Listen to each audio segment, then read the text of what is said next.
Assalamu alaikum everyone, I hope you would be fit and fine. So today I have come along with a new lecture, and our today's lecture is about supposed to. This is supposed to. Keep one thing in mind, whenever you use supposed to, you have to sound ed, that is supposed to. Keep in mind that this is supposed to. Now why do we use supposed to? Question is कि हम supposed to use किस लिए करते हैं? देखिए, when it comes to Urdu और Hindi, right? Suppose to हम तब यूज़ करेंगे जब कोई चीज़ एक्सपेक्टेड हो कि यार ये चाय उसकी चाय ठंडी ही होगी इस वक्त, अब तो ये ठंडी ही होगी, राइट? बहुत देर हो गई है, अब तो ये ठंडी ही होगी, इसके लिए भी यूज़ करते हैं। या इसके अलावा जब हम उर्दू में कहते हैं कि यार अब इस चाय को ठंडा होना चाहिए, ये तो this tea is suppose to be cold now, right? So something like which is expected, और या आपको लगता है कि यार ये होना चाहिए। फॉर एग्ज़ाम्पल, हमें आप कहीं पर काम करते हैं, आप वहाँ के if you are the organiser out there, और आप सारे स्टाफ को कहते हैं कि यार आपको कल 8 बजे ऑफिस में होना चाहिए, right? So you are expected to be in the office at 8 o'clock tomorrow. तो आप आराम से सुकून से सपोज टू यूज़ कर सकते हैं to make your English more frequent and to look your English more the things that actually you want to speak in English fluently, right? अच्छा, supposed to में एक और चीज़ याद रखें, this is something tricky, क्योंकि थोड़े से लोग confuse हो जाते हैं supposed to और should में कि यार अब चाहिए होना चाहिए, इसके लिए तो should यूज़ करते हैं, then why supposed to?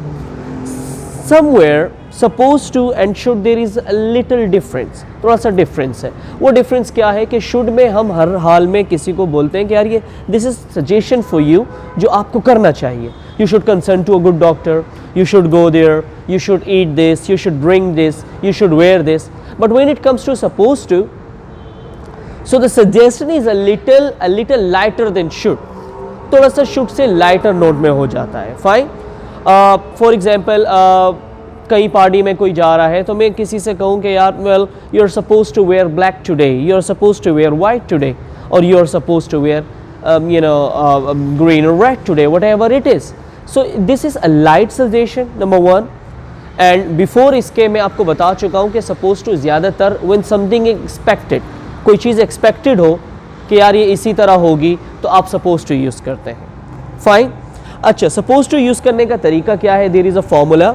याद रखिएगा कि सपोज टू यूज़ करने के लिए हमें बी वर्ब यूज़ करना होगा सब्जेक्ट के बाद। After every subject, I, you, we, he, she, whatever the subject is, after every subject there is helping verb which is am are. Fine, उसके बाद हम सपोज टू यूज़ करेंगे। उसके बाद फर्स्ट फॉर्म ऑफ वर्ब की first form आएगी, जैसे play, cook, eat, drink, like this. उसके बाद ऑब्जेक्ट। फाइन, दो चीज़ें बड़ी हैं। मेरा फ्रेंड है सामने बैठा हुआ है, मुझे पता है कि यार ये कोल्ड ड्रिंक्स ज़्यादा प्रेफर नहीं करता, ये कॉफ़ी पीता है, और उसके सामने कोई दो चीज़ें रख दे, सो और वो मुझसे कहे कि यार आप मुझे बताएं मैं क्या पीऊँगा, आप गेस करें। तो अब एक्सपेक्टेड क्या है? मुझे पता है कि यार वो कोल्ड ड्रिंक्स नहीं पीता, so I would say you are suppose to drink coffee, I guess, right? सो कोई भी चीज़ जो एक्सपेक्टेड हो उसके लिए हम सपोज टू यूज़ कर सकते हैं। डन? किसी को आप बताते हैं कि यार आपको टाइम पे पहुंचना चाहिए, that you are suppose to be on time.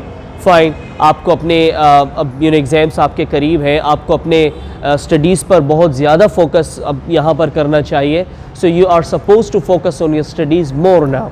Fine, जैसे यहाँ देखिए कुछ एग्जाम्पल्स हमने बनाई हैं। You are suppose to attend the class. Fine, what is it? You are suppose to attend the class. इसके अलावा she is suppose to inform you. Fine, what is it? She is supposed to inform you. Expected क्या है कि यार उसे आपको inform करना चाहिए, something like that. इसके अलावा we are supposed to keep our city clean. This is expected from us. Being an educated person, being an educated generation, it is supposed to us that we should keep our city clean. So what is it?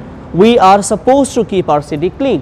अच्छा जी, अब जब आप negatives बनाते हैं, जब भी आप suppose to के नेगेटिव्स बनाते हैं, तो क्योंकि इसमें बी वर्ब मौजूद है, इज एम आर मौजूद है, हेल्पिंग वर्ब मौजूद है, आप नेगेटिव में सिर्फ इज एम आर के साथ नोट लगा देते हो तो उसका नेगेटिव बन जाता है। जैसे यहाँ देखें, I am not suppose to tell everyone, यानी बी वर्ब के बाद नोट आ गया। इसी तरह यहाँ देखें, यू आर सपोज टू क्या हो जाएगा? You are not suppose to. She is suppose to क्या हो जाएगा, she is not suppose to. और वी आर सपोज टू क्या हो जाएगा, we are not suppose to. इसी तरह इज एम आर से ही सवाल बनता है, जैसे are you suppose to do this, is she suppose to go there, is he suppose to do this, are we suppose to do this. For example, are you suppose to go there, fine. इसी तरह when it comes to interrogative, so we should keep the helping verb first before the subject. और जब आप WH question बनाते हैं उसके लिए आपको हेल्पिंग वर्ब से पहले WH को यूज करना होगा। जैसे what are they suppose to do, fine. Where are they suppose to go, fine. What are they suppose to eat, what am I suppose to eat, what am I suppose to do, fine, something like that.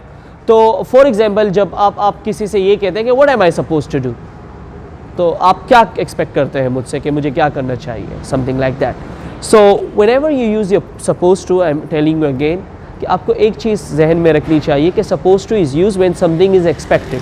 जब कोई किसी चीज़ पे आप expected हो कि यार इस तरह होगा, ये इस तरह होगा, at that time we use suppose to, right. So I hope so that you have understood it, and inshallah now we will meet in the next lecture. Till then, Allah Hafiz, take care, bye bye, and hasta la vista. Thank you.